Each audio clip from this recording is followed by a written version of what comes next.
বেশ, আজকে আমরা যেটা জানবো সেটা হচ্ছে তড়িৎ প্রবাহের তাপীয় ফল। জিনিসটা কি, নামটা শুনে কার কি মনে হচ্ছে?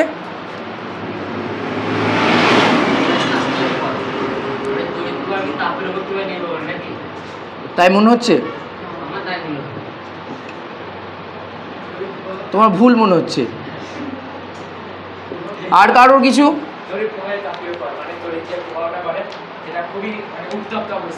বাহ, নতুন থিসিস। বেশ, তোমাদের কিছু অভিজ্ঞতা বলি বাস্তবিক। যেমন ধরো তোমার ফোনটা অনেকক্ষণ ধরে ঘাঁটছো, ফোনটা কি ঠান্ডা হয় না গরম হয়? কেন হয়? দ্বিতীয়, ফ্যান চলছে অনেকক্ষণ ধরে, ফ্যানটা চলার পর ফ্যানে হাত দিলে ঠান্ডা লাগে না গরম লাগে? কেন গরম লাগে? তৃতীয়, যে কোনো মেশিন অনেকক্ষণ ধরে চললে সেটা ঠান্ডা হয় না গরম হয়? তাহলে গরম হয়, কেন গরম হয়?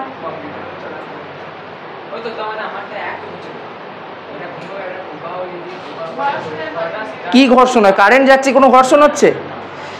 তড়িৎ প্রবাহের তাপীয় ফল মানে কোনো পরিবাহী বা কোনো বর্তনীর মধ্য দিয়ে যদি তড়িৎ যায়, সেই তড়িৎ প্রবাহের ফলে সেই বর্তনীতে তাপ উৎপন্ন হয়, তাপের উৎপন্ন হয়, তাপের উদ্ভব ঘটে, যার জন্য সেই বস্তুটা আমরা দেখি আস্তে আস্তে কী হচ্ছে, গরম হয়ে যাচ্ছে। তুমি মোবাইল ফোন ঘাঁটছো, তুমি কি থোড়াই মোবাইল ফোনটা ঘষছো যে ফোনটা গরম হয়ে যাবে? ফ্যানটা চলছে, ফ্যানটা থোড়াই কিছু ঘষছে? ঘষছে না তো। গ্রিজ দেওয়া আছে তো, সেরকম তো ঘষছে না, ঘষলে কি চলতো? কিন্তু তুমি দেখবে নর্মালি তুমি ভাবো তোমার সাইকেল খুব জোরে চালাবে, যে টায়ারটাতে হাত দেবে, কি মনে হবে? গরম হয়ে গেছে, সেটা ঘর্ষণের ফলে। কিন্তু এখানে কারেন্ট যাচ্ছে, তার মধ্যে তো কোনো ঘর্ষণ নেই। তাহলে কোনো বর্তনীতে যদি তড়িৎ প্রবাহের ফলে সেই বর্তনীতে তাপের উদ্ভব ঘটে, তখন তাকে আমরা কি বলবো? তড়িৎ প্রবাহের তাপীয় ফল। ব্যাপারটা হচ্ছে কতটা তাপ উৎপন্ন হচ্ছে সেটা আমাকে জানতে হবে। তাহলে আমাকে যেটা নির্ণয় করতে হবে এই ক্লাসে, সেটা হচ্ছে কোনো একটা নির্দিষ্ট পরিমাণ কারেন্ট যদি যায়, তার বিভব প্রভেদ যদি আমার জানা থাকে, তাহলে কতটা তাপ উৎপন্ন হবে সেটা তোমাকে বের করতে হবে।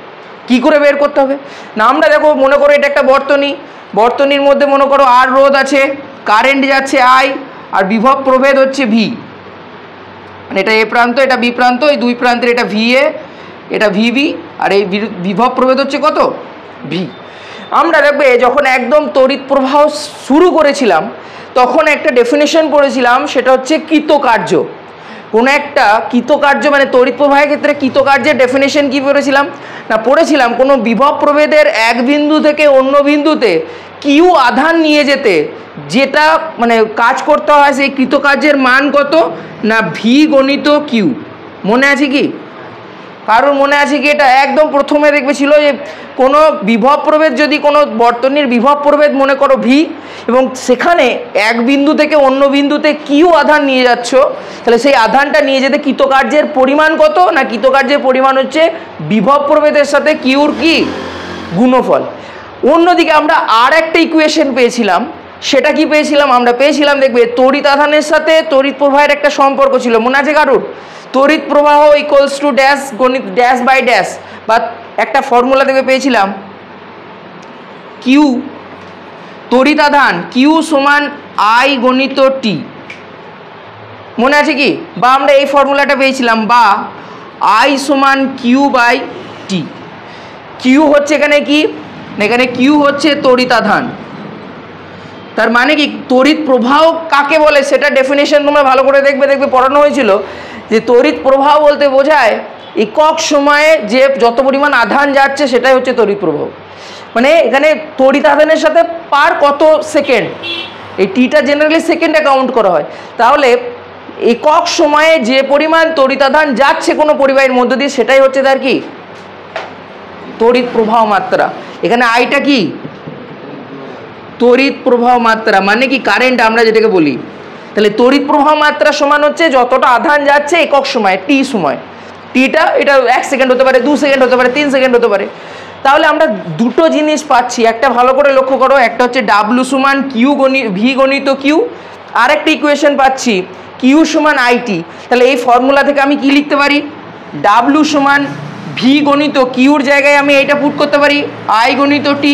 কারোর কোনো অসুবিধা আছে? দেখো আমরা একটা ফর্মুলা পেয়েছিলাম একদম এই চ্যাপ্টারের প্রথমে, ভালো করে সিকোয়েন্সাইজ করো ব্যাপারটা, যে সিকোয়েন্সটাকে বোঝো। সেটা হচ্ছে কোনো তড়িৎ বর্তনীতে কৃতকার্য বলতে কি বোঝায়? কৃতকার্য বলতে বোঝায় সেই তড়িৎ বর্তনীতে যা বিভব প্রভেদ, সেই বিভব প্রভেদের এক বিন্দু থেকে অন্য বিন্দুতে কিউ তড়িতাদানকে নিয়ে যেতে কৃতকার্যের পরিমাণ হচ্ছে সেই তড়িতাদানের সাথে বিভব প্রভেদের গুণফল। তাহলে এটা একটা ফর্মুলা পেয়েছিলাম। দ্বিতীয় একটা ফর্মুলা পেয়েছিলাম যে তড়িতাদানের মান কত হয় না তড়িৎ প্রভাবের সাথে সময়কে গুণ করলে যেটা হয় সেটা। তাহলে কিউ সমান আইটি, এটা একটা ফর্মুলা। তাহলে আমরা দুটো প্রধান ফর্মুলা পেয়েছিলাম, যে কিউ সমান আইটি আর একটা ডাব্লিউ সমান ভি গণিত কিউ, এটা প্রথমেই পেয়েছিলাম এই চ্যাপ্টারের। তাহলে সেই ফর্মুলা দুটো থেকে আমরা আজকে বলতে পারি কি ডাব্লিউ সমান ভি গণিত আই গণিত টি বলতে পারি কি না? কেন বলতে পারি? তার কারণ আমরা বলতে পারি এই দুটো ইকুয়েশন থেকে, এটা 1 নম্বর ইকুয়েশন, এটা 2 নম্বর ইকুয়েশন আমরা পেয়েছি, সেই দুটো ইকুয়েশনকে মিলিয়ে দিলে আমরা এটা পাই। কেন আমি আইটিটা বসাচ্ছি কিউর জায়গায়, কিউর জায়গায় আমি আইটিটা বসিয়ে দিচ্ছি। এবার ভালো করে লক্ষ্য করো, সেটা হচ্ছে কৃতকার্য ও তাপের তুল্যতার সূত্র। তুল্যতার সূত্রটা কি? সেটা হচ্ছে ডাব্লিউ সমান জে গণিত এইচ। ডাব্লিউ সমান জে গণিত এইচ। তাহলে দেখো এটা একটা ইকুয়েশন পাচ্ছি, এটা 3 নাম্বার দিলাম, এটা 4 নাম্বার দিলাম। এই দুটো ইকুয়েশনকে আমরা তুলনা করো, এই দুটো সম্পর্ককে যদি তুলনা করো, বা আমি এখান থেকে বলতে পারি বা এইচ সমান, এখানে এইচটা কি? এইচ হচ্ছে তাপ, উৎপন্ন তাপ। আমাদের এইটাই কাজে লাগবে, আমাদের কাজে লাগবে কোনটা? আমরা সম্পর্ক চাইছি যে কতটা তাপ উৎপন্ন হচ্ছে। আমাদের উদ্দেশ্যটা একদম ক্লিয়ার, সেটা হচ্ছে কোনো তড়িৎ বর্তনীতে তড়িৎ প্রবাহের ফলে তাপ উৎপন্ন হয়। কতটা তাপ উৎপন্ন হয় সেটা আমাকে বের করতে হবে। তাহলে আমরা বের করতে গেলে দুটো ইকুয়েশন আমরা পাচ্ছি, একটা পাচ্ছি ডাব্লিউ সমান ভি গণিত আই গণিত টি, এটা কোথা থেকে পাচ্ছি? এটা দুটো সমীকরণ থেকে পাচ্ছি। অন্যদিকে আরেকটা, সেটাকে বলা হয় কৃতকার্য তাপের তুল্যতা সূত্র, এটি ডাব্লিউ সমান জে গণিত এইচ। এবং এই যেটা কি, যেটা হচ্ছে যান্ত্রিক তুল্যাঙ্ক বলে। যাই হোক, সেটা পরে আসছি। তাহলে আমরা পাচ্ছি এইচ সমান কী পাবো? ডাব্লিউ বাই জে পাবো। অন্যদিকে আমি যদি এবার ডাব্লিউ জায়গায় মান পুট করে দিই, তাহলে কী বসাবো? ভি গণিত আই গণিত টি বাই কি পাবো কি না? তাহলে দেখো আমাদের একটা ফর্মুলা চলে আসছে, সেটা হচ্ছে এইচ সমান ভি গণিত আই গণিত টি বাই জে।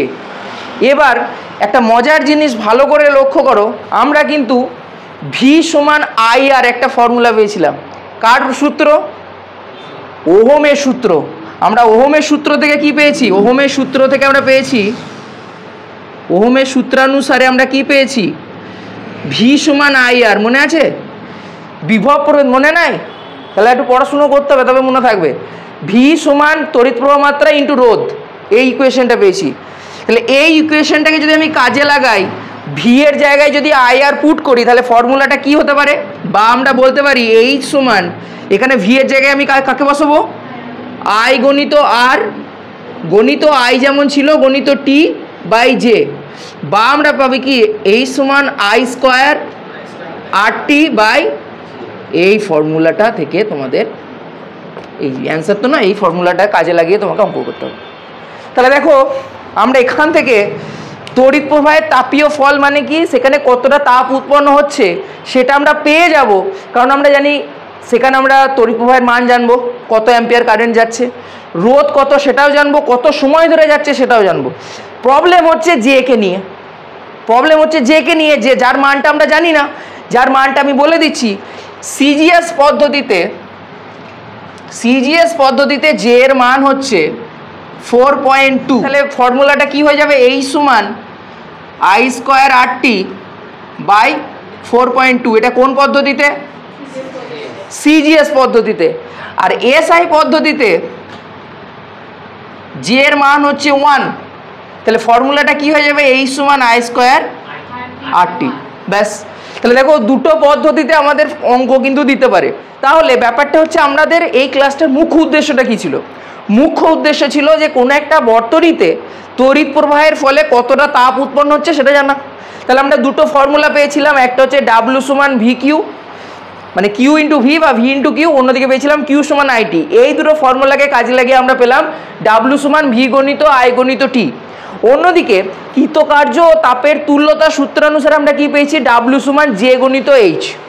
এই দুটো সূত্রকে তুলনা করলে বা আমি এখানে এইচ সমান ডাব্লিউ বাই জে পেয়েছি, এবার এই ডাব্লুর জায়গায় মানটা পুট করছি কার, এই 3 নম্বর সূত্র থেকে। তাহলে ডাব্লুর জায়গায় মান পুট করলাম ভি গণিত আই গণিত টি, এটা আমরা পেয়েছি এখানে। সেখানে এবার আমরা জানি ওহমের সূত্র অনুসারে ভি সমান আই আর, তাহলে আমরা ফর্মুলাটা কি পেয়ে যাবো, I square R T by J. এবার এই জে এর মান সিজিএস পদ্ধতিতে 4.2, সেই জন্য ওখানে জে এর জায়গায় আমি লিখে দেবো 4.2, আর এসআই পদ্ধতিতে জে এর মান কত 1, তাহলে ফর্মুলাটা হয়ে যাচ্ছে এইচ সমান আই স্কোয়ার আর টি। তোমাদের পরীক্ষায় তার মানে যদি বলে যে কত তাপ উৎপন্ন হবে, চোখ বুঝে এই দুটো ফর্মুলার মধ্যে একটা ফর্মুলা তোমাকে কি করতে হবে, কাজে লাগাতে হবে। এবার তুমি যদি দেখো সেটা এসআই এর মানগুলো দেওয়া আছে, এককগুলো দেখি বুঝতে পারবে, তার মানে তোমাকে এই ফর্মুলাটা কাজে লাগতে হবে, যাতে যেখানে হ্যাপা কম, অন্যদিকে সিজিএসে থাকলে তোমাকে আবার এই ফর্মুলাটা কাজে